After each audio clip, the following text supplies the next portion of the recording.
अब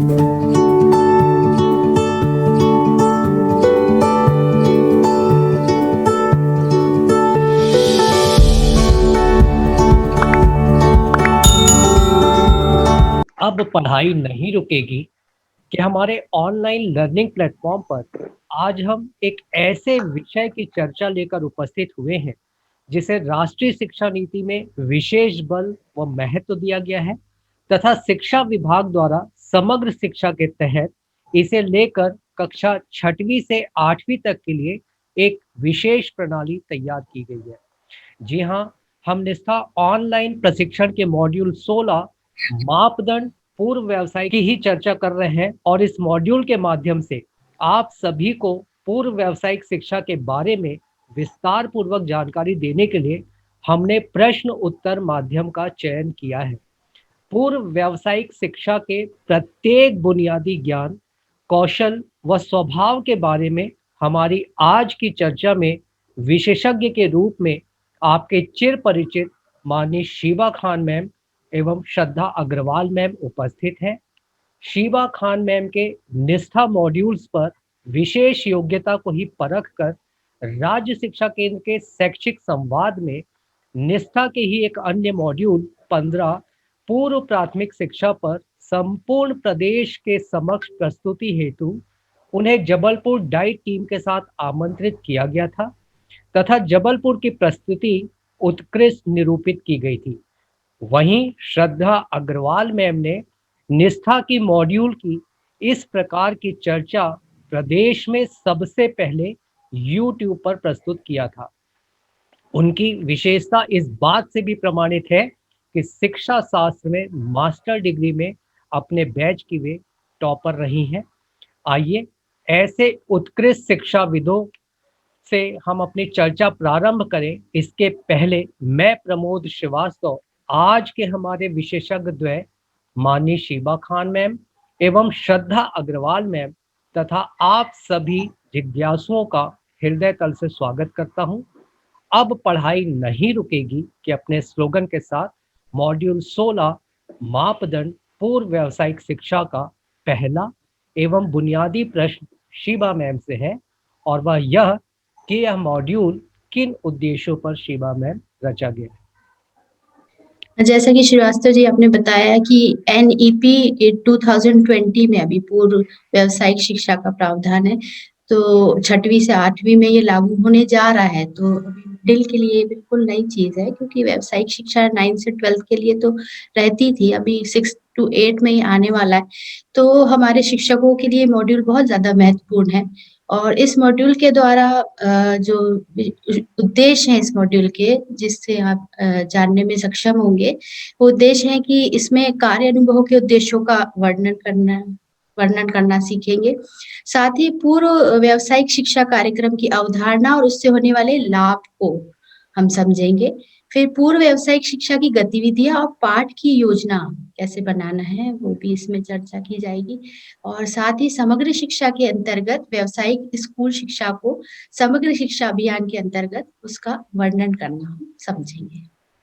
चलिए, उद्देश्यों के बाद इसी पर आगे बढ़ते हुए श्रद्धा मैम आपसे जानना है कि मॉड्यूल 16 मापदंड पूर्व व्यावसायिक शिक्षा के जो उद्देश्य शीबा खान मैम बता रही थी, इनके प्राप्ति हेतु इसकी सामग्री की रूपरेखा किस प्रकार की रखी गई है। नमस्ते सभी को। पहले जैसा कि हमारे मॉड्यूल 16 का नाम है मापदंड पूर्व व्यावसायिक शिक्षा, इसमें मुख्यतः जो हमारा क्लास 6 to 8 है, जिसको हम उच्च प्राथमिक स्तर भी कहते हैं, उस लेवल पे बच्चों को व्यावसायिक शिक्षा की पूर्व जानकारी, ताकि वो जब वो 8 क्रॉस करके जाए तो वो एक अपना कहा जाए कि अपने विचारशील हो पाए कि उनको किस क्षेत्र में जाना है, किस प्रकार के वो अपनी रुचि को जान पाए। तो इससे संबंधित जानकारी प्रदान करने के उद्देश्य से ये मॉड्यूल हमें मदद करता है और इस मॉड्यूल की जैसे कि उद्देश्यों का निर्धारण किया गया है, उन उद्देश्यों को पूर्ण करने हेतु जो सामग्री प्रस्तुत की गई है वो इस प्रकार से है कि इसमें सर्वप्रथम कार्य अनुभव कार्यक्रम से संबंधित वीडियो हमें दिया गया है और वो हमें बहुत जानने में सहायक होता है। इसके अलावा समग्र शिक्षा के अंतर्गत शिक्षा का व्यवसायीकरण क्या है, और इस व्यवसायीकरण क्यों आवश्यक है, इसके क्या उद्देश्य और क्या हमें भविष्य में लाभ हो सकते हैं, उसके बारे में बताया गया। इसके बाद इस मॉड्यूल में 6 to 8 कक्षा के लिए पूर्व व्यावसायिक शिक्षा की क्या मापदंड हैं, उसको बताता है और अंत में ये मॉड्यूल क्लास 9 to 12 के लिए भी व्यावसायिक शिक्षा के क्षेत्र में क्या आवश्यकताएं हैं और क्या उसकी प्रासंगिकता है, उस पे प्रकाश डालता है। तो इस प्रकार से इन 4 बेसिक स्ट्रक्चर पे ये पूरा फ्रेमवर्क किया गया है इसका मॉड्यूल का। चलिए, उद्देश्य हमने जाने, सामग्री की आउटलाइन हमने जानी, तो शीबा जी, ग्लोबलाइजेशन एवं डिजिटलाइजेशन के इस दौर में विद्यार्थियों को स्किलफुल बनाने के लिए व्यावसायिक शिक्षा को इम्प्लीमेंट कराने में शिक्षक की भूमिका सबसे महत्वपूर्ण होगी। तो आपसे आग्रह है कि हमारे शिक्षकों को पूर्व व्यावसायिक शिक्षा के बारे में थोड़ा अच्छे से बताइए। जी, जैसा कि आपने 2 शब्दों का प्रयोग किया, ग्लोबलाइज़ेशन और डिजिटलाइज़ेशन। तो हम सभी जानते हैं कि भारत में एक तेज़ी से अर्थव्यवस्था जो बढ़ रही है, उसके साथ ही परिवर्तन के हम लोग एक नए युग में जी रहे हैं। तो अब जो है इन दोनों जो वजह है, जो दोनों बात आपने की, उसकी वजह से हमारा कार्य करने की पद्धति और कार्य में आवश्यकता अनुसार जो स्किल की ज़रूरत है, वो बहुत तेज़ी से बदल रही है। तो अभी 2022 तक वैश्विक स्तर पे करीब 40% से ज़्यादा उच्च कौशल युक्त कर्मियों की बहुत ज़्यादा आवश्यकता होगी। तो जैसा कि हम सभी जानते हैं कि भारत युवाओं का देश है, 50% आबादी आबादी जो है, वो हमारे यहाँ युवा है। तो राष्ट्रीय शिक्षा नीति 2020 में व्यावसायिक शिक्षा को विशेष महत्व इसलिए दिया गया है कि इसमें कुछ लक्ष्य निर्धारित किए गए हैं, जैसे कि 2025 तक स्कूल एवं उच्च शिक्षा प्रणाली के माध्यम से कम 50% विद्यार्थियों को व्यावसायिक शिक्षा का प्रशिक्षण दिया जाए। ग्रॉस एनरोलमेंट लक्ष्य, जिसे सकल नामांकन अनुपात भी कह सकते हैं। तो इसको हासिल करने के लिए व्यावसायिक शिक्षा में पंजीकृत विद्यार्थियों की संख्या को भी इस लक्ष्य के अंतर्गत रखा गया है कि शामिल किया जाए।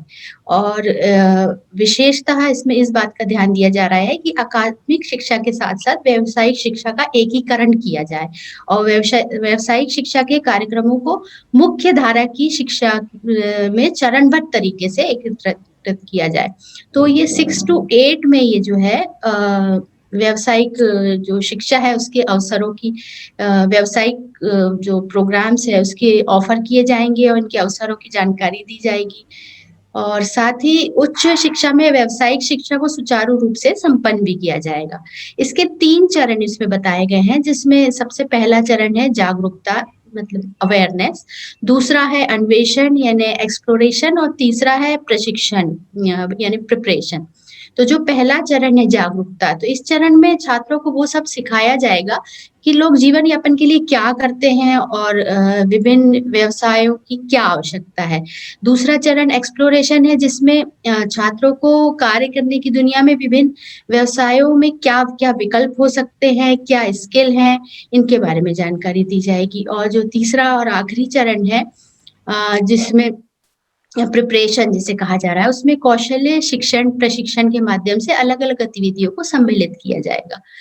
तो इसमें भी पूर्व व्यावसायिक शिक्षा जो है उसका जो दायरा है, तो शिक्षा विभाग द्वारा समग्र शिक्षा जो आजकल हम बहुत सुनने को मिल रहा है, समग्र शिक्षा, इसके तहत पूर्व व्यावसायिक शिक्षा को कक्षा 6वीं से 8वीं तक के लिए एक विशेष प्रणाली इसके लिए तैयार की गई है। और इसमें जो विद्यार्थी हैं वो अपने रोज़ के विषयों के साथ-साथ पूर्व व्यावसायिक शिक्षा को भी उनको पढ़ाया जाएगा। इससे व्यावसायिक शिक्षा के बारे में इन विषयों द्वारा जो पाठ्यक्रम में उनका बुनियादी ज्ञान, कौशल और स्वभाव के बारे में विद्यार्थियों को जागरूक किया जाएगा। साथ ही छात्रों को कुशल कर्मी बनने के लिए व्यावसायिक शिक्षा के माध्यम से तैयार भी किया जाएगा।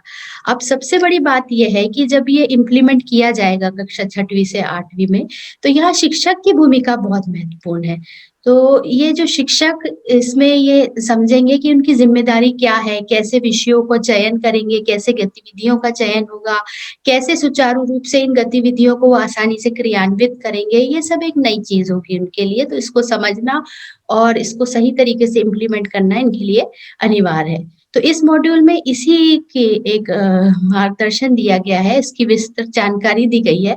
इसमें वो सब चीज़ें बताई जाएँगी जो अलग-अलग सेक्टर्स में अलग-अलग गतिविधियों के माध्यम से और उसके लिए क्या-क्या साधन आवश्यक होंगे और कैसे आसानी से हम व्यावसायिक शिक्षा को बल दे सकते हैं, उसकी पदोन्नति कर सकते हैं और विद्यार्थियों में उसके प्रति जागरूकता और रुचि तैयार कर सकते हैं। तो इस मॉड्यूल से हम ये जानकारी हासिल करेंगे।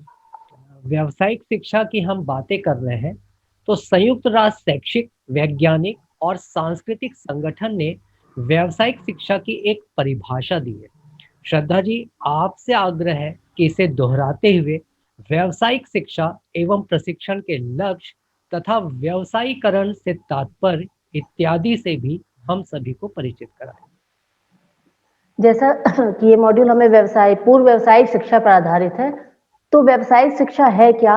इसको इस तरह से परिभाषित किया जा सकता है कि जो हम आम तौर पे बच्चों को एक सामान्य शिक्षा देते हैं, उस सामान्य शिक्षा के साथ-साथ बच्चों को जो वास्तविक रूप से जो जीवन जीने की कला है, या कहा जाए कि जीवन या भौतिक और सामाजिक वातावरण में जो व्यवसाय है, जो उद्योग है, या वो कौशल बच्चों में विकसित करना, जिससे जब वो भविष्य में अपने जीवन में उचित व्यवसाय का चुनाव कर पाएँ, तो ऐसे उनमें दक्षता या कौशल विकसित करना ही व्यावसायिक शिक्षा के अंतर्गत आता है।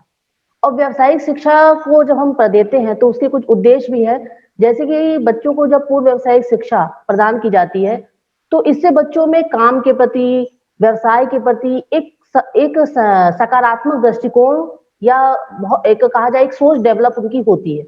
इसके अलावा विभिन्न व्यवसाय है, विभिन्न कौशल हैं, उनके बारे में भी उनको जानकारी मिलती है, उनका स्वयं का स्किल डेवलपमेंट भी इसके साथ-साथ होता है। इसके साथ ही बच्चों को जो व्यावसायिक शिक्षा के माध्यम से रोजगार कौशल के लिए तैयार भी किया जाता है, जो कि उनके भविष्य के लिए बहुत ही एक मजबूत नींव का काम कर सकता है। और साथ ही कुछ बच्चे ऐसे भी होते हैं, हम देखते हैं कि उनको अपने भविष्य में क्या करना है, ये उनका उद्देश्य या लक्ष्य निर्धारित नहीं होता है, क्योंकि वो कई बार नहीं समझ पाते कि हमें किस व्यवसाय में जाना हमारे लिए अच्छा होगा। तो जब उनको व्यावसायिक शिक्षा प्रदान की जाती है, तो एक प्रकार से उनको एक विकल्प भी दिए जाते हैं, जिसके विकल्पों में वो अपनी रुचि के अनुसार उचित विकल्प का चुनाव कर सकते हैं। और जब वो उच्च कक्षाओं में जाएँगे, तो अपना स्वयं क्या व्यावसायिक कोर्स सेलेक्ट करने में वो सक्षम हो पाएँगे। साथ में मैं व्यवसायीकरण के बारे में बताना चाहूँगी, आखिर शिक्षा का व्यवसायीकरण है क्या? जैसा कि नाम से स्पष्ट है कि जब हम सामान्य शिक्षा के साथ बच्चों को व्यावसायिक शिक्षा भी प्रदान करते हैं, तो उसको शिक्षा का व्यवसायीकरण कहते हैं। तो ये लेवल जो है पहले 9 टू 12 था, लेकिन अब इसको कहा जाए कि प्राथमिक स्तर और उच्च प्राथमिक स्तर पर भी लागू किया जा रहा है। अब बात अगर हम करें कि 1st टू 5 तक में क्या होगा, तो 1st टू 5 तक में बच्चों को कार्य अनुभव कराए जाएँगे, बच्चों को कार्य करने का अनुभव प्रदान करना। साथ में जब 6 टू 8 की बात करते हैं, तो उसमें बच्चों को पूर्व व्यावसायिक शिक्षा दी जाएगी। यानी व्यावसायिक शिक्षा के लिए बच्चों को तैयार किया जाएगा कि जब वो 9 टू 12 में आएँगे, जहाँ पर उनको व्यावसायिक कोर्स पढ़ाया जाएगा, तो उसके पहले की जानकारी या उसके लिए उनको तैयार करना, उनकी एक मानसिकता बनाना कि वो किस क्षेत्र में उनकी रुचि है, इस क्षेत्र में कहा जाए कि पूर्व व्यावसायिक शिक्षा बहुत ही मददगार साबित हो सकती है। और जहाँ तक चरणों की बात है, जिस चरणों की बात मैडम ने करी है कि इसके 3 चरण हैं। आपके पहला इसका जो चरण है, वो है इसका जागरूकता, मतलब बच्चों को जागरूक करना, अवेयर करना कि कौन-कौन से हमारे समाज में व्यवसाय है, कौन से उद्योग हैं, इनकी नॉलेज उनको देना, विकल्पों की तलाश करना इस चरण के अंतर्गत आएगा। दूसरा जो चरण है वो इसका है एक्सप्लोरेशन, यानी अन्वेषण करना। यानी बच्चे उन व्यवसायों में लगे हुए लोगों से मिलें, उनके व्यवसाय को जानें और ये भी समझें कि वो व्यवसाय उनके लिए किस प्रकार से सहायक है, वो इसमें कैसा महसूस करते हैं। ये सारी चीज़ें इस चरण के अंतर्गत आएँगी। और तीसरा जो चरण प्रशिक्षण का कहलाता है, उसके अंतर्गत बच्चों को विभिन्न व्यवसायों का प्रशिक्षण देना है। तो इस प्रकार से इन 3 चरणों से होकर हमारी व्यावसायिक शिक्षा संपन्न हो सकती है। जी सर। इसलिए हमारे बच्चे जिस ग्रुप को बिलॉन्ग करते हैं, उनके लिए पूर्व व्यावसायिक शिक्षा निर्धारित है। पूर्व व्यावसायिक शिक्षा पर और गहराई से हम जानें, इसके पहले शिवा जी, क्या आप हमें पूर्व व्यावसायिक शिक्षा के उद्देश्य और लाभ बता पाएँगे? जी, ज़रूर। पूर्व व्यावसायिक शिक्षा जो कार्यक्रम है वो आत्म प्रबंधन, व्यावसायिक कौशल और प्रक्रिया कौशल सहित विभिन्न क्षेत्र में ज्ञान और कौशल प्राप्त करने में मदद करेगा।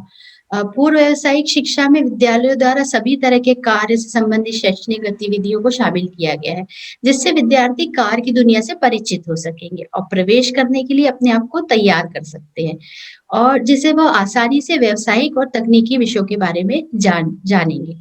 तो इससे हम समझ पा रहे हैं कि बच्चा जो है वो व्यवसाय परक बनेगा ताकि समाज में वो एक सम्मानपूर्ण रहने योग्य बन सके और आगे मतलब जीविका पाने के लिए जो दक्षता का विकास है वो कर सके और अपने परिवार के उत्तरदायित्व को निभा सके।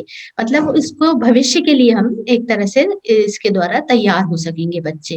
तो पूर्व व्यावसायिक शिक्षा जैसे कि हम जानते हैं कि वो है जो बहुत ही आवश्यक है इस क्षेत्र में कि प्रतिभागियों के ज्ञान कौशल के लिए नए दृष्टिकोण प्राप्त करने के लिए।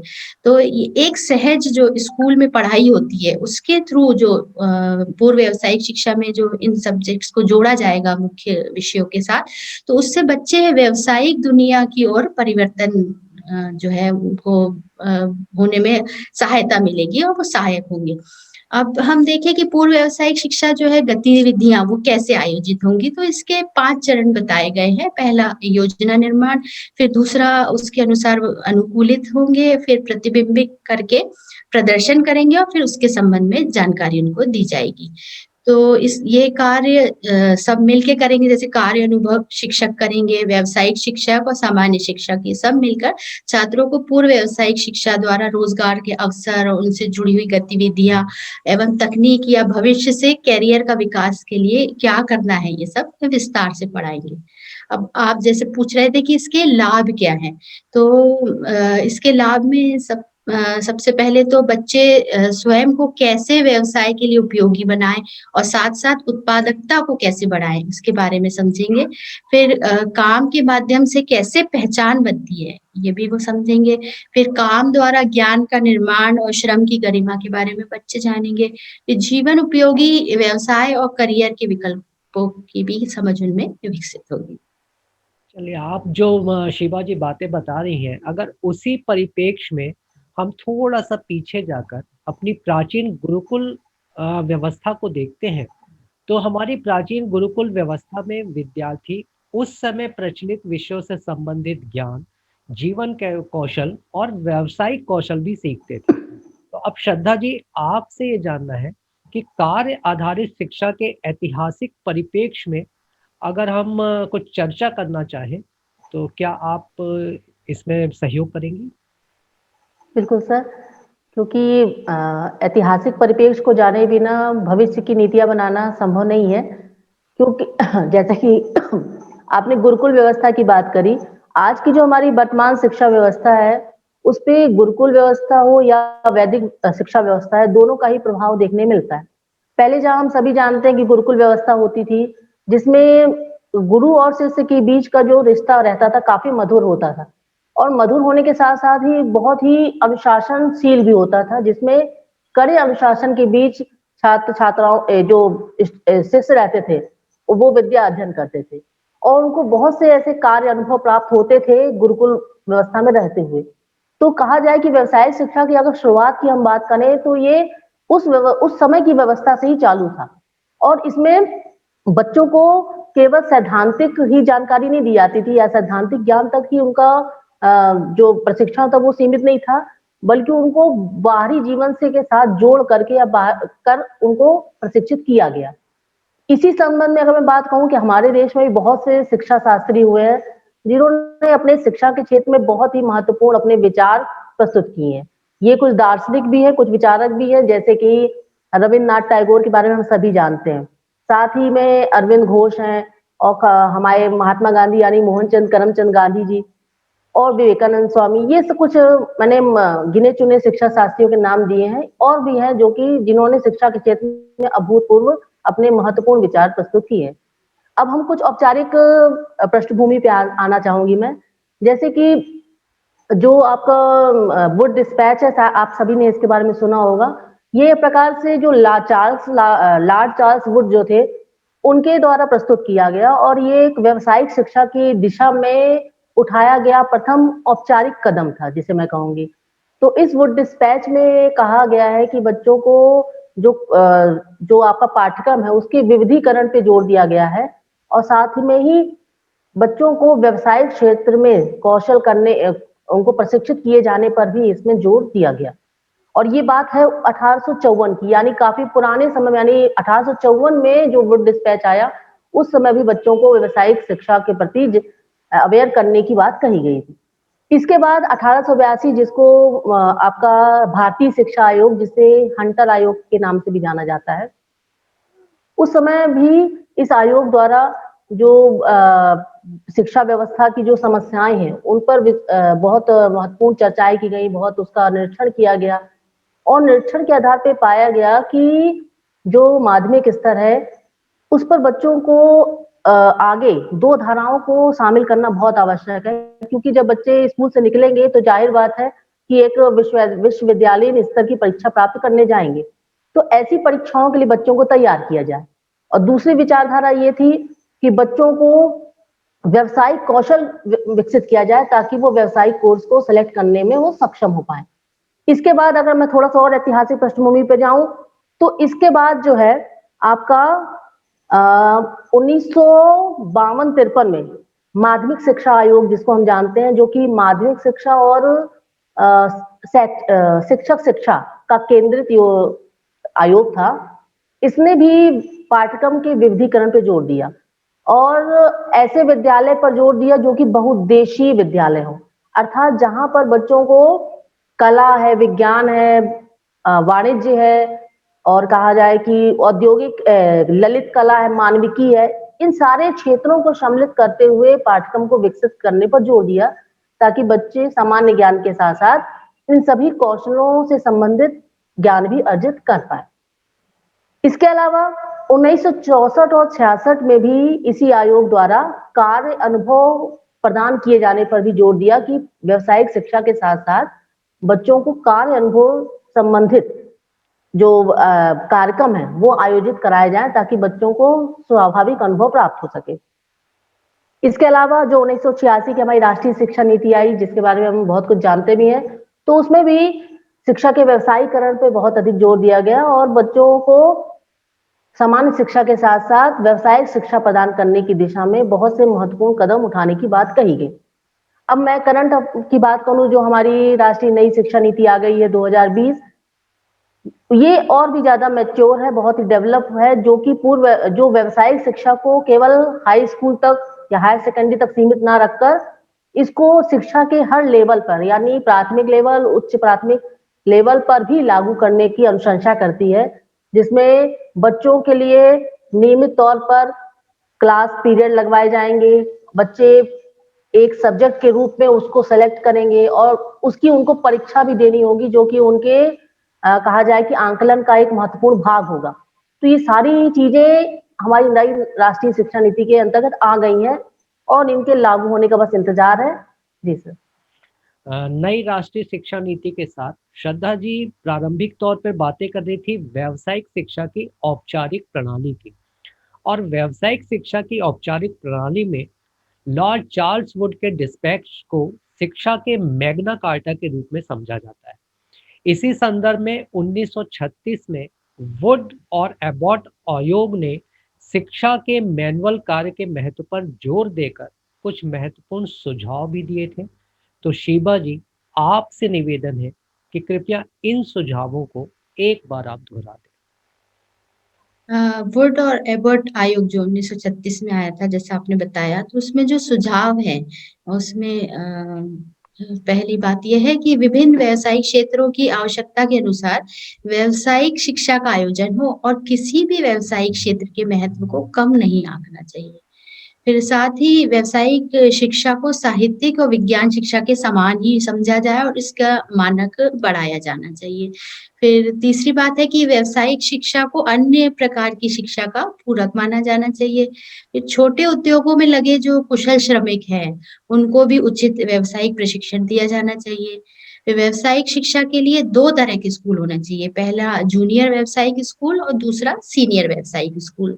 तो 8वीं के बाद जो है वो जूनियर व्यावसायिक स्कूल जो रहेगा, जो शिक्षा दी जाएगी वो 3 वर्ष की होनी चाहिए और सीनियर स्कूल जो 11वीं के बाद माना जाएगा उसमें 2 वर्ष की व्यावसायिक शिक्षा होनी चाहिए और जूनियर व्यावसायिक स्कूल को हाई स्कूल के बराबर माना जाना चाहिए और सीनियर व्यावसायिक स्कूल को इंटरमीडिएट कॉलेज के बराबर माना जाना चाहिए, ऐसा उनका सोचना है। फिर व्यावसायिक पाठ्यक्रम पास करने के बाद जो प्रमाण पत्र दिया जाता है, उस पर व्यावसायिक प्रशिक्षण की अवधि के दौरान जो उम्मीदवार ने काम किए हैं और जिन कार्यों में उन्होंने योग्यता हासिल की है, तो उनका स्पष्ट उल्लेख उसमें करना चाहिए। फिर व्यावसायिक स्कूल की स्थापना व्यावसायिक केंद्र जो होते हैं, उसी के पास किया जाना बेहतर होगा ताकि वो उसको ज़्यादा बेहतर तरीके से समझ सकें और सीख सकें। प्रैक्टिकल नॉलेज उनको ज़्यादा से ज़्यादा उससे हो पाएगी। फिर श्रमिकों को व्यावसायिक स्कूल में प्रति सप्ताह में 2.5 दिन का प्रशिक्षण दिया जाना चाहिए और जो 2.5 दिन में वो प्रशिक्षण प्राप्त कर रहे हैं तो उन्हें उनकी पूरी मजदूरी भी दी जानी चाहिए। अन्यथा अगर उन्हें मजदूरी नहीं मिलेगी तो वो इस प्रशिक्षण में भाग लेने में रुचि नहीं रखेंगे क्योंकि उनके लिए तो 1 दिन की कमाई भी बहुत महत्वपूर्ण होती है। तो इस बात का भी इसमें सुझाव जो दिया गया है, ध्यान रखा गया है। फिर साथ ही अंशकालीन स्कूलों में दिन के समय प्रशिक्षण का प्रावधान होना चाहिए। तो ये 9 सुझाव इनके द्वारा दिए गए हैं। काफ़ी विस्तार पूर्वक आपने इन सुझावों की चर्चा की शिवा जी। आगे हम बढ़ते हैं। पूर्व व्यावसायिक शिक्षा के बारे में कहा जाता है कि पूर्व व्यावसायिक शिक्षा विशिष्ट व्यावसायिक समूह में शामिल होने के लिए एक प्रेरक मोड़ है। तो इस संदर्भ में श्रद्धा जी कृपया कक्षा 6वीं से 8वीं के लिए पूर्व व्यावसायिक शिक्षा की प्रासंगिकता पर कृपया प्रकाश डालिए। हम सभी जानते हैं कि जो व्यावसायिक शिक्षा थी वो अभी तक 9th से 12th या 10th तक रहती थी, लेकिन अब इसको समग्र शिक्षा के तहत जो कि एक शिक्षा विभाग की एक समेकित योजना है, तो उसके अंतर्गत इसको उच्च प्राथमिक स्तर पर भी लागू करने की बात आई है। तो इस स्तर पे इन बच्चों के लिए पूर्व व्यावसायिक शिक्षा की क्या उपयोगिता है, क्या प्रासंगिकता है, इसको हम इस प्रकार समझ सकते हैं कि जब बच्चों को गतिविधियां करने का मौका मिलता है या गतिविधियां को वो स्वयं संचालित करते हैं, तो उनका जो है व्यवहारिक ज्ञान है वो भी क्या होता है, डेवलप होता है। उनमें जो व्यक्तिगत सामाजिक गुण है उनका डेवलपमेंट होता है। जैसे कि जब वो खेलते हैं तो उनमें एक का निर्माण टीम भावना का जागृत होना, इसी प्रकार से कोई समस्या आने पर उसका समस्या का समाधान करना, नए आइडिया आना, ये सारी चीजें जो होती है उनकी क्रियाविधि को करने से डेवलप होती है। अब प्रश्न ये उठता है कि उनको क्रियाविधि के मौके हम कैसे दें, क्योंकि इस लेवल पे बच्चों को कार्य करने के अवसर प्रदान करने की जिम्मेदारी शिक्षक की होती है और ये कार्य हमें बच्चों को, क्योंकि अलग से कोई हमें इसका कोर्स बच्चों को नहीं करना है, तो हमें जाहिर बात है कि हमें जो हम पढ़ा रहे हैं बच्चों को पाठ्यक्रम, उन्हीं पाठ्यक्रम के साथ इनको हमें समेकित करके इनको पढ़ाना है। जैसे कि इतिहास विषय को पढ़ाने वाला शिक्षक जब स्मारकों की बात करता है या किस भवनों की बात करता है या किसी किला की बात कर रहा है या किसी और धार्मिक या ऐतिहासिक किसी इमारत की बात कर रहा है, तो उस स्थिति में वो इससे जुड़ा हुआ जो व्यावसायिक व्यवसाय है उससे बच्चों को परिचित करा सकता है और इससे बच्चों के बारे में पता भी चलेगा कि इन बच्चों की इसमें रुचियां हैं जाने में। जैसे कि पर्यटन क्षेत्र से संबंधित रोजगार के बारे में वो बच्चों को बता सकता है। इसी तरह दूसरे विषय भी है जिनके बारे में बच्चों को बताया जा सकता है पढ़ाने के साथ साथ। तो इस प्रकार से एक माहौल बच्चों को क्रिएट किया जा सकता है व्यावसायिक शिक्षा की पूर्व जानकारी देने के लिए। इसके अलावा बच्चों के लिए पूर्व व्यावसायिक शिक्षा की प्रासंगिकता इस बात पे भी होती है कि जब बच्चों को, जो बच्चे ज्ञान किताबों से लेते हैं, जब उनको वही चीज करने के लिए मिलती है या सामान्य जीवन में उसको अपनाने का मौका मिलता है, तब वो उस किताबी ज्ञान का उपयोग सही मायने में कर पाते हैं। तो ये उनको अवसर प्रदान करने का कार्य भी पूर्व व्यावसायिक शिक्षा हमारी कर सकती है। जब उनको कार्य अनुभव करने को देंगे तो जाहिर बात है उन्होंने विषयों में जो पढ़ा है उसको वो वहां पर अप्लाई कर पाएंगे, उसको जान पाएंगे और इससे उनकी जो स्किल की जो कहा जाए कि जो उनका कौशल है वो विकसित होगा। उनमें कहीं ना कहीं जब उनको कच्चा माल आप देंगे तो वो उसको अपनी क्रिएटिविटी का उपयोग करके उसको नए रूप में परिवर्तित करेंगे। चाहे मोड़ना हो, तोड़ना हो या उसका कोई आकार देना हो, तो इससे बच्चों में सृजनात्मकता गुण का भी विकास होता है। अब जैसे मैंने अभी कहा कि इन सब चीज़ों के लिए शिक्षक की भूमिका बहुत अधिक हो जाती है, तो उसको एक शिक्षक का की बहुत बड़ी ज़िम्मेदारी है कि पाठ्यक्रम को पढ़ाते हुए पूर्व व्यावसायिक शिक्षा को जोड़कर बच्चों का किस प्रकार से फीडबैक लिया जाए, किस प्रकार से बच्चों का आकलन किया जाए, इन सब की प्लानिंग करना एक शिक्षक के लिए आवश्यक हो जाता है। साथ ही बच्चों के अनुसार किस प्रकार की गतिविधियों की डिज़ाइन की जाए, ये कार्य भी एक शिक्षक को करना होता है। अब क्योंकि इस लेवल का बच्चा बहुत छोटा होता है, तो जाहिर बात है कि उसको उपकरणों के रख-रखाव संबंधित जानकारियाँ भी हमें देना पड़ेगा, ताकि वो ना स्वयं को हानि पहुँचाए और ना ही किसी दूसरे छात्र को। तो ये सारे कार्य करना भी एक शिक्षक की ज़िम्मेदारी है। इसके अलावा एक महत्वपूर्ण बात ये भी है कि जब हम पाठ्यक्रम के साथ-साथ बच्चों को व्यावसायिक शिक्षा दे रहे हैं, तो जाहिर बात है कि बच्चों को करने के अधिक अवसर मिलें, इसके लिए जो स्कूल की समय सारणी है और जो टाइम टेबल है हमारा उसको किस प्रकार से सुनियोजित किया जाए। क्योंकि ये भी एक समस्या बन सकती है कि उसको हम अच्छी तरह से टाइम टेबल अगर अरेंज करेंगे, तभी बच्चों को कार्य करने के अवसर हम दे पाएँगे। तो इन सब चीज़ों को ध्यान में रखकर पूर्व व्यावसायिक शिक्षा को बहुत ही अच्छे से क्रियान्वित किया जा सकता है। जी, बिल्कुल सही कह रही हैं श्रद्धा जी। पूर्व व्यावसायिक शिक्षा के माध्यम से प्रदान की जाने वाली कक्षा में सक्रिय रूप से स्वयं सीखने को तो बढ़ावा मिलेगा, शिवा जी। इसके अलावा हमें आपसे जानना है कि पूर्व व्यावसायिक शिक्षा में कक्षा 6वीं से 8वीं के लिए और उद्देश्य क्या-क्या हो सकते हैं? जी, पूर्व व्यावसायिक शिक्षा कार्यक्रम के जो सामान्य उद्देश्य है, उसमें बच्चों को स्व-प्रबंधन और व्यवसाय कौशल और प्रक्रिया कौशल के क्षेत्र में जो हासिल कर पाएँगे वो, उसके बारे में मैं आपको बता रही हूँ। जैसे सबसे पहले हम बात करें स्व-प्रबंधन की, तो उसमें सबसे पहले अनिवार्य है कि बच्चे स्वयं और दूसरों के हितों के कौशल, गुण और व्यक्तिगत मूल्यों की पहचान कर पाएँ। फिर वो समझ पाएँ कि जो सीखना है उनका और जो कैरियर उनको डिसाइड करना है, उसका जो निर्णय करना है, उसमें उनकी रुचि और उनकी जो क्षमता है या शक्ति कह लें या उनके जीवन के मूल्य हैं, वो कैसे प्रभावित करते हैं, तो ये भी उनके लिए समझना अनिवार्य है। फिर उन कारकों की ये पहचान कर पाएँ जो कि उनकी क्षमता और रुचि को विकसित करने में सहायक है। कई बार ऐसा होता है कि उन्हें समझ में ही नहीं आता कि हमारी रुचि किसमें है या हमारी क्षमता कैसी है, तो वो कारक को पहचान पाएँ। फिर सकारात्मक दृष्टिकोण जो बहुत ज़्यादा महत्वपूर्ण है किसी भी क्षेत्र में सफल होने के लिए, तो सकारात्मक आत्म अवधारणा का निर्माण और रख-रखाव करना और फिर ऐसे व्यवहार को प्रदर्शित कर पाएँ जो सकारात्मक दृष्टिकोण को दर्शाता है। साथ ही उत्पादक कार्य एवं सेवा में जो उपलब्धियों के माध्यम से आत्मविश्वास और आत्मसम्मान का विकास कर पाएँ। फिर विचारों और भावनाओं को उपयुक्त स्थिति में व्यक्त कर पाएँ। फिर सकारात्मक संबंध विकसित करने में पारस्परिक कौशल के महत्व को वो समझ पाएँ। फिर दूसरे क्षेत्र की हम बात कर रहे हैं व्यावसायिक कौशल की। तो व्यावसायिक कौशल उनमें जो आएँगे उसके लिए जो उद्देश्य हैं सबसे पहले तो उत्पादक गतिविधियों को पहचानें और फिर उसकी कार्य योजना और आयोजन की प्रक्रिया को अच्छी तरीके से समझें। फिर कार्य अभ्यास में हेर-फेर करने और भाग लेने के लिए बुनियादी कौशल को विकसित कर पाएँ। फिर विकास करने की वाली जो विधियाँ हैं और सामग्रियों के लिए रचनात्मक विचारों का उपयोग कर पाएँ। फिर अपने जो कार्य का प्रदर्शन है, उसके माध्यम से आत्मनिर्भरता, सहायकता, सहकारिता, टीम वर्क, परीक्षण, सहिष्णुता आदि बहुत सारे जो सामाजिक रूप से वांछनीय मूल्य हैं, उनको अपने अंदर शामिल कर पाएँ।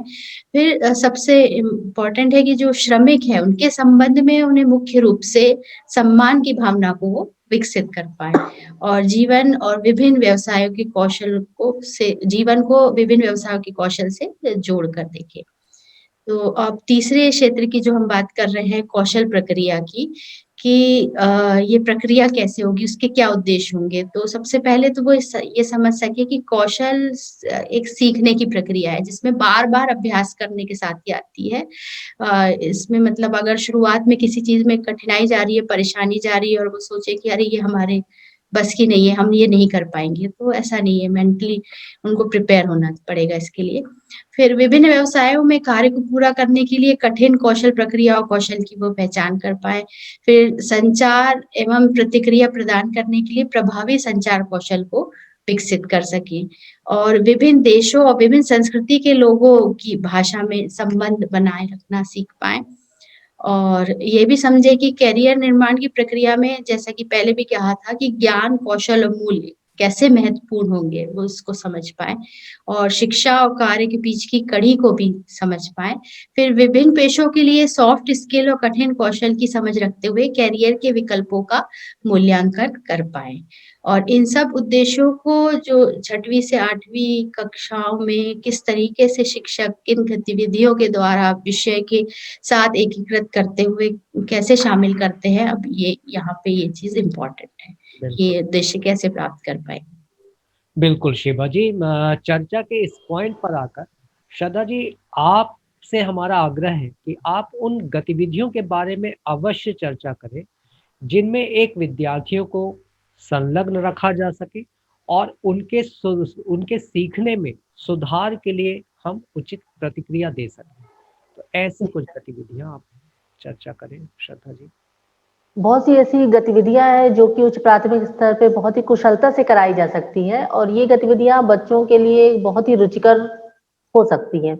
जैसे कि अगर हम कृषि क्षेत्र की बात करें तो कृषि क्षेत्र के अंतर्गत बहुत से ऐसी कार्य हैं जो कि बच्चे कर सकते हैं और जैसे कि मिट्टी को तैयार करना है या खाद बनाना है जो कि वो आमतौर पे कई बार देखते भी हैं और इसको आसानी से वो कर सकते हैं। इसके अलावा पौधों की पहचान करना कि कौन-कौन से पौधे होते हैं, उनके बारे में वो जानना, उसकी काट-छाँट करना और साथ में ही बीजों का अंकुरण देखना, बीजों को अंकुरित होते हुए देखकर पौधों का बनना, मतलब इस प्रकार की गतिविधियां कृषि क्षेत्र में बच्चों को कराई जा सकती है। इसके अलावा और भी बहुत से क्षेत्र हैं, जैसे कि अगर हम बात करें परिधान या रेडीमेड गारमेंट्स का जो क्षेत्र है, वो बहुत ही अच्छा क्षेत्र है, जिसमें कि बच्चे सिलाई है, बुनाई है और आजकल तो बहुत ही वेल डेवलप फील्ड है हमारी फैशन डिजाइनिंग जिसको हम कहते हैं, जिसमें बच्चे ग्राफिकल रूप से ये सब करते हैं, यानी कंप्यूटर डिजाइनिंग करना। तो प्रिंटिंग है, रंगाई है, मतलब ऐसे बहुत से कार्य कर सकते हैं इस क्षेत्र में रह करके। भवन निर्माण क्षेत्र जो है, वो भी गतिविधियों के लिए बहुत ही अच्छा क्षेत्र है बच्चों के लिए, क्योंकि बच्चे देखते हैं ये सब, तो पुताई करना या रंगाई करना या कहा जाए कि दीवारों की पेंटिंग करना, सिंचाई मतलब ये सारी चीजें हैं बच्चों से कराई जा सकती हैं इस लेवल के बच्चों के लिए। खाद्य प्रसंस्करण क्षेत्र भी एक बहुत ही अच्छा क्षेत्र है, जिसमें नए-नए पदार्थों को बनाना, खासकर जो जेली है, जैम है, जो बच्चों को बहुत पसंद होते हैं और वो जब गतिविधियां हम उनसे हाथों से करवाएंगे, तो जाहिर बात है वो इसका बहुत ही आनंद पूर्वक इन गतिविधियों को करेंगे और भविष्य में इन चीजों में अगर उनकी रुचि है, तो जाहिर बात है कि वो जाने के लिए भी उस पर चिंतन कर सकते हैं। इसके अलावा विद्युतीय क्षेत्र जो कि उनकी दैनिक समस्याओं को निजात दिलाने के लिए बहुत ही अच्छा क्षेत्र है, जिसके बारे में बच्चे कई बार बहुत कुछ जानते भी हैं, जैसे कि स्विच बोर्ड में कैसे प्लग लगाना है या सेट टॉप बॉक्स कैसे बदलना है, फ्यूज वायर कैसे चेंज किया जाता है। तो ये सारी गतिविधियां बच्चों को सिखाई जा सकती हैं इस व्यावसायिक शिक्षा के अंतर्गत। स्वास्थ्य सुरक्षा क्षेत्र भी वो है, जिसमें बच्चे किस प्रकार से टेम्परेचर माप सकते हैं और बुखार आने पर कैसे पट्टियां रखी जाती हैं या एक स्वास्थ्य किट कैसे तैयार किया जाता है, तो ये सारी गतिविधियां कराई जा सकती है इस लेवल के बच्चों को। जी सर। जी। हम सभी श्रद्धा जी, शिवा जी, हम सभी अवगत हैं कि सामान्य शिक्षा के साथ साथ व्यावसायिक शिक्षा को एकीकृत करने और अग्रिम शिक्षा के लिए एक सुचारू परिवर्तन लाने के लिए मानव संसाधन विकास मंत्रालय द्वारा सन 2012 में एक राष्ट्रीय व्यावसायिक शिक्षा योग्यता फ्रेमवर्क मतलब national vocational education qualification framework का निर्माण किया गया है। तो इस बारे में शिवा जी, हमारी आपसे थोड़ा और ज्यादा जानने की इच्छा है। जैसा कि आप बता ही रहे हैं कि ये जो विभिन्न प्रयास किए जा रहे हैं केंद्र सरकार द्वारा व्यावसायिक शिक्षा और प्रशिक्षण को ज़्यादा भारतीय युवाओं की अधिक भागीदारी में शामिल करने के हिसाब से आकांक्षात्मक बनाया जा रहा है। और हम जानते ही हैं कि ये जो अभी शुरू में ही हमने चर्चा की कि कुशल जो श्रम शक्ति की मांग है और उसके हिसाब से आपूर्ति जो है उसमें विषमताएँ हैं। तो इसको विषमता को कम करने के लिए भी प्रयास किया जा रहा है। स्कूल, पॉलिटेक्निक, कॉलेज और विश्वविद्यालय इन सब में व्यावसायिक शिक्षा को मुख्य धारा से जोड़ा जा रहा है और सार्वजनिक निजी साझेदारी के माध्यम से निजी भागीदारी को भी प्रोत्साहित किया जा रहा है। तो इसी क्रम में जो नेशनल स्किल क्वालिफिकेशन फ्रेमवर्क यानी एनएसक्यूएफ के तहत विशेष प्रशिक्षण संस्थाओं के माध्यम से कौशल विकास पाठ्यक्रमों में श्रमिकों की सहभागिता को प्रोत्साहित एवं संस्थानों के माध्यम से विभिन्न प्रकार के कौशल प्रशिक्षण कार्यक्रमों द्वारा करियर मार्ग को परिभाषित किया जा रहा है। तो इस क्षेत्र में काफ़ी कार्य किए जा चुके हैं। एक राष्ट्रीय नीति 2015 में बनाई थी, फिर 2022 तक जो टारगेट है 400 मिलियन लोगों को प्रशिक्षित करने का, उसके लिए कौशल भारत मिशन की भी स्थापना की गई है और जिसके अंतर्गत जो है राज्यों में भी कौशल को विकसित करने के लिए रणनीति बनाने और रोजगार बनाने के लिए विभिन्न राज्यों द्वारा राज्य कौशल मिशन की भी स्थापना की गई। तो अगर इस क्रम में हम ये समझे कि ये जो फ्रेमवर्क है ये क्या कर रहा है, तो ये जो फ्रेमवर्क है ये सामान्य शिक्षा के साथ-साथ व्यावसायिक शिक्षा को जैसे आपने बताया एकीकृत करने और स्कूल से काम करने और अग्रिम शिक्षा के लिए एक सुचारू परिवर्तन हेतु शिक्षार्थियों को निर्बाध मार्ग प्रदान करने के लिए शुरू से इसके लिए शुरू किया गया था। तो इसमें सीखने के प्रतिफल के स्तर पे एक श्रृंखला के रूप में ये आयोजित किया जाता है, जिसमें 1 से 10 तक स्तर हैं, जो बढ़ते क्रम में व्यवस्थित है। जिसमें सरल से मतलब सीखने की सरल से ये जटिल की तरफ जो है ये जाते हैं। जैसे कि 1 जो है वो सबसे कम जटिल है और 10 जो है वो सबसे अधिक जटिल है। तो इसमें जो ग्रेड 9 है वो एनएसक्यूएफ में स्तर 1 में आता है।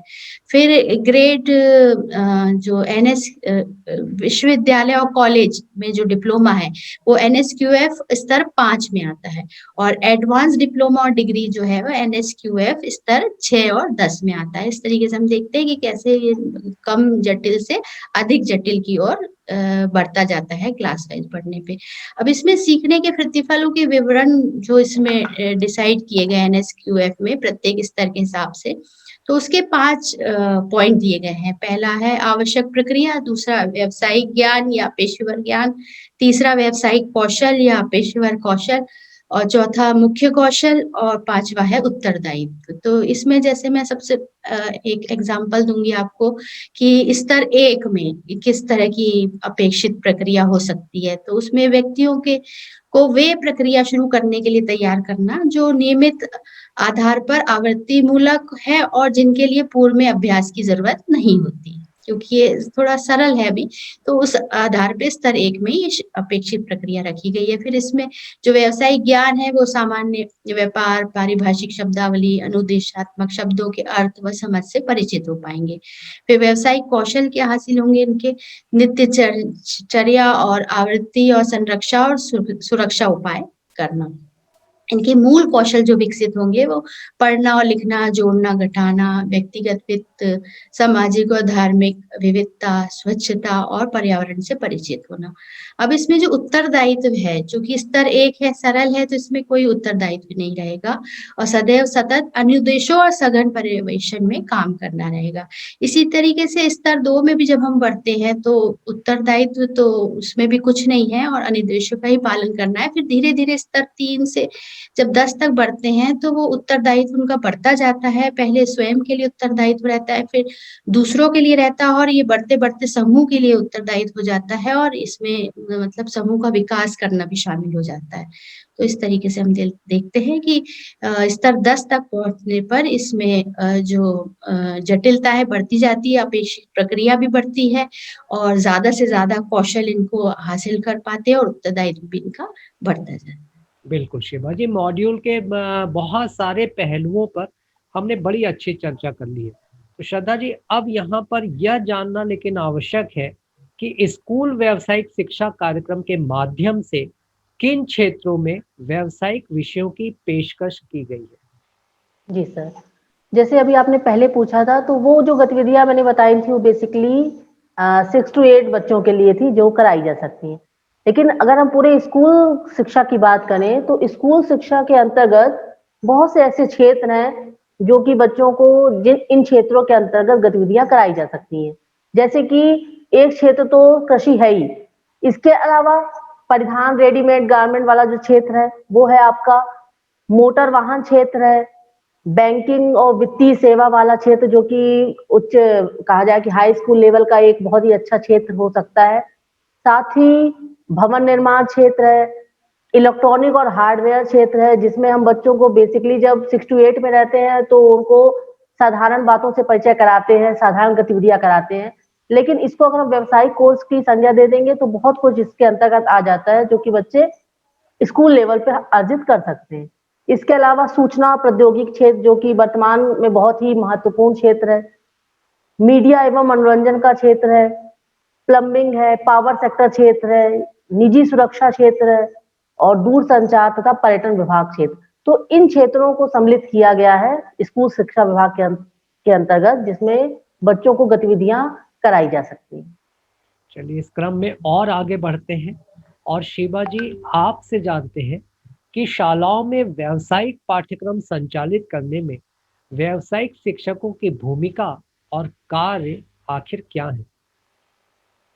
देखिए जब वो व्यावसायिक शिक्षक है तो उसमें तो बहुत सारे कौशल, जो सामान्य कौशल है उसके अतिरिक्त बहुत सारे कौशल होना में अनिवार्य है, जैसे कि आईसीटी कौशल होना अनिवार्य है, संचार कौशल, व्यावसायिक कौशल, बट ऑब्वियसली और आवश्यक मूल्य, उससे संबंधित जो आवश्यक मूल्य है उसका ज्ञान होना उनके लिए अनिवार्य है।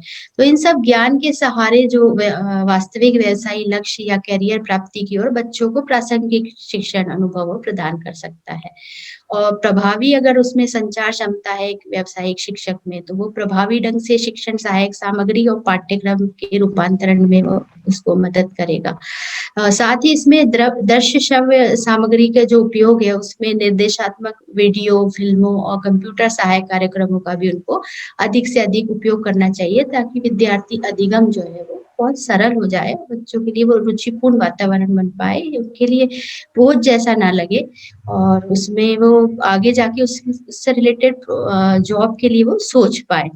तो इसमें और भी उनकी जो भूमिका और कार्य है, तो सबसे पहले तो इम्पोर्टेंट है कि शिक्षक और शिक्षण और प्रशिक्षण सत्र की वो योजना तैयार करें।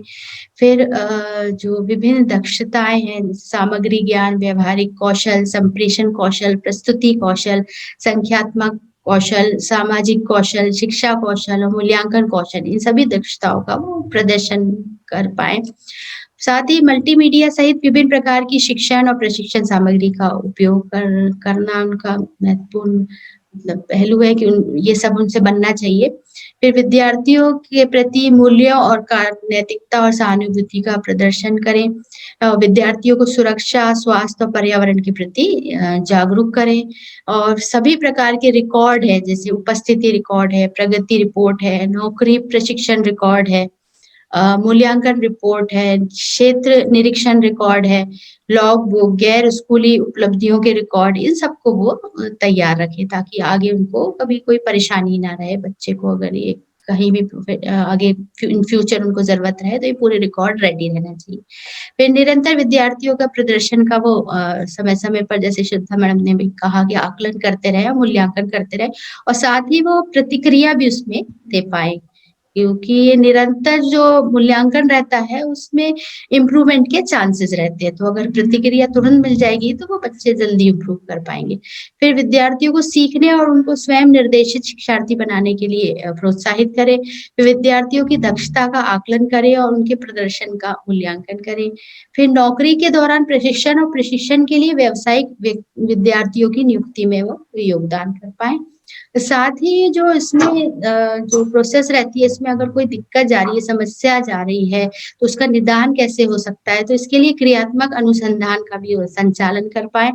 फिर प्रशिक्षण कार्यक्रम, सेमिनार, सम्मेलन, कार्यशाला आदि सभी में वो भाग लें।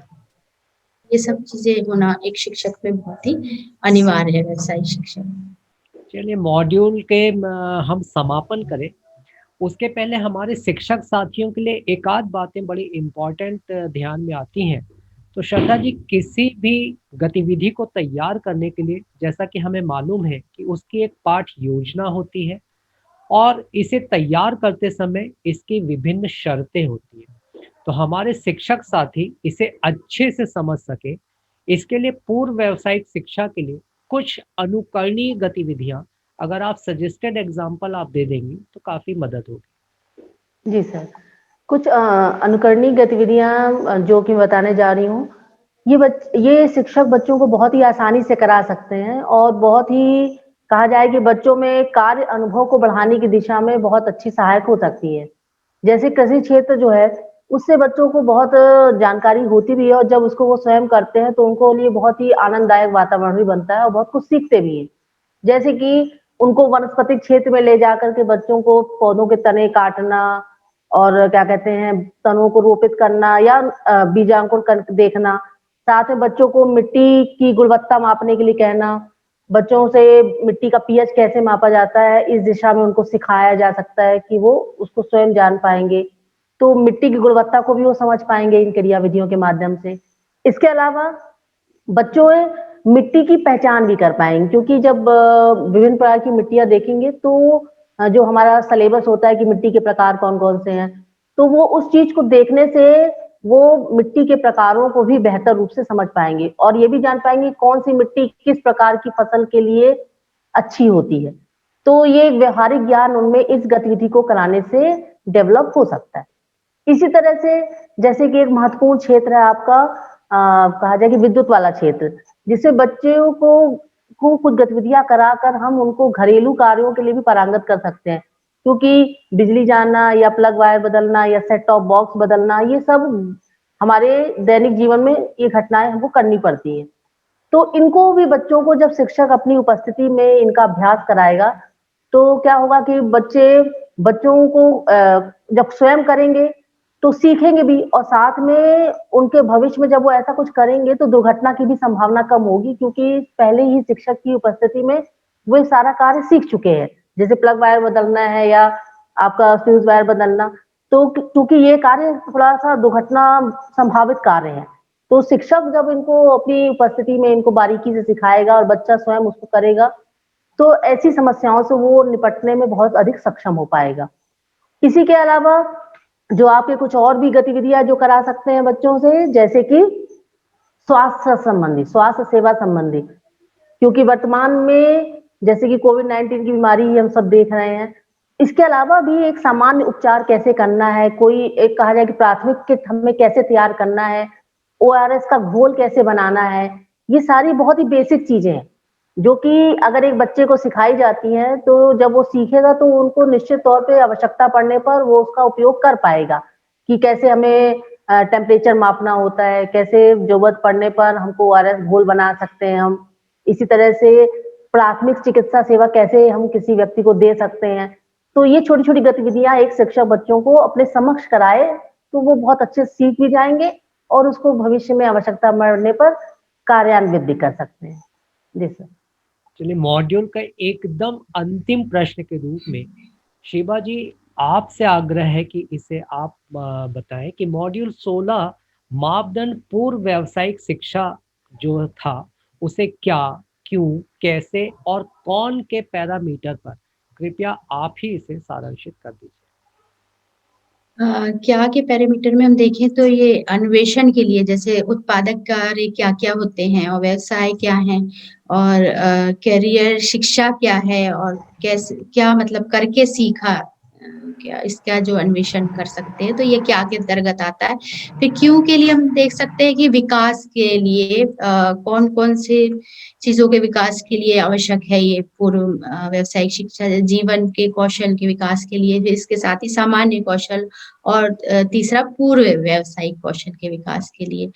फिर हम बात करें कैसे, तो ये विभिन्न गतिविधियों के माध्यम से, अब वो गतिविधियाँ कक्षा में भी हो सकती हैं, साथ ही कार्यस्थल जो क्षेत्र है जहाँ पे विभिन्न काम करते हुए लोगों को देखा जा सकता है या बच्चों को काम करने ले जाया जा रहा है, तो वहाँ से भी बच्चे सीख सकते हैं विभिन्न गतिविधियों द्वारा। फिर क्षेत्रीय भ्रमण अगर करवाया जाए तो वहाँ से सीख सकते हैं।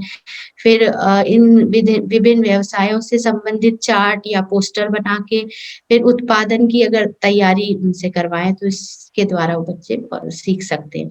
फिर कौन इन्हें करवाएगा, तो पूर्व व्यावसायिक गतिविधियां आयोजित करवाने जो है वो मौजूदा कार्य अनुभव द्वारा वो सीखेंगे। साथ ही और जो व्यवसाय है, जो व्यवसाय में लीन लोग हैं उनके द्वारा भी सीख सकते हैं। साथ ही मौजूदा सामान्य शिक्षक द्वारा भी बच्चे सीख सकते हैं। तो हमने इसके बारे में काफी चर्चा की, इन सभी क्षेत्रों में हम काफी चर्चा कर चुके हैं।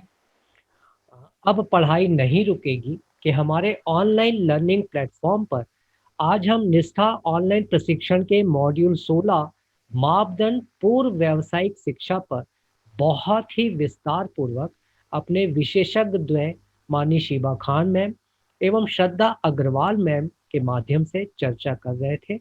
निश्चित तौर पर बहुत ही सार्थक एवं रोचक यह चर्चा रही है। पूर्व व्यावसायिक शिक्षा को हमने हर एक पहलुओं को बहुत ही अच्छे से समझा है।